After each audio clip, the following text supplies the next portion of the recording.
दुसरा मुद्दा आहे कळवळ्याचा. माई इतका कळवळा दुसऱ्या कुणालाच नाही, बापा इतका कळवळा दुसऱ्या कुणालाच नाही महाराज.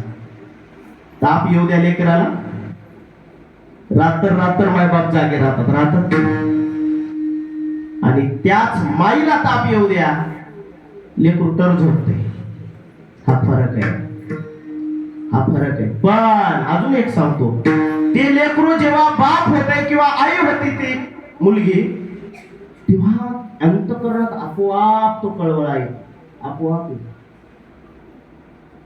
हे निसर्गाचं काय स्वरूप आहे माहित नाही. बाप झाल्यावर बापाची किंमत कळते. स्वप्नील बरोबर आहे.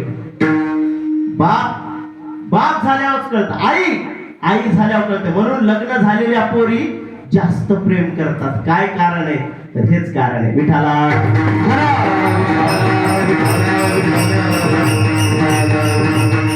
हे दोन्ही गुण माझ्या संतामध्ये आहेत.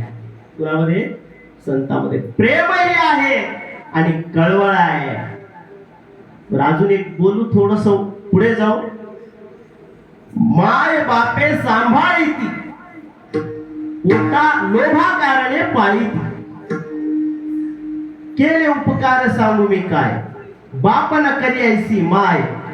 एवढंच. बाप न करी ऐसी माय, केले उपकार सांगू मी काय. जे बाप आणि माय करू शकणार नाहीत उपकार, ते उपकार माझी संत मंडळी करतात. म्हणजे माय बापापेक्षाही श्रेष्ठ आहेत संत. मग तुम्ही म्हणसाल असं कसं? अहो, आमचा सांभाळ तर लहानपणापासून आमच्या आई वडिलांनी केलाय. मग संतांचं इथं काय आहे? तुम्हाला सांगू, एखादं लहान लेकरू असू द्या, रामकृष्ण हरी असं व्हायला नाही पाहिजे. परंतु यदा कदाचित आईचं किंवा वडिलांचं छत्र हरवलं समजा, रामकृष्ण हरी, त्याच काही राहतं का? मोठं होते की नाही? ते होते मोठं.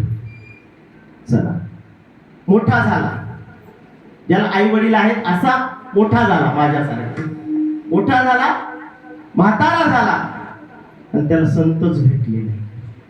त्याला कोण भेटलं नाही? संत भेटले नाही. काय होईल महाराष्ट्राचं?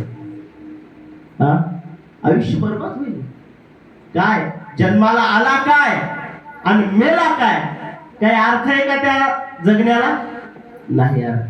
आणि म्हणून एक वेळेस मी म्हणेन की थोडंफार त्या प्रेमामध्ये कमी जास्त जर झालं तर चालेल, परंतु संतांच्या प्रेमामध्ये मात्र कमी जास्त होता कामा नये. विठाला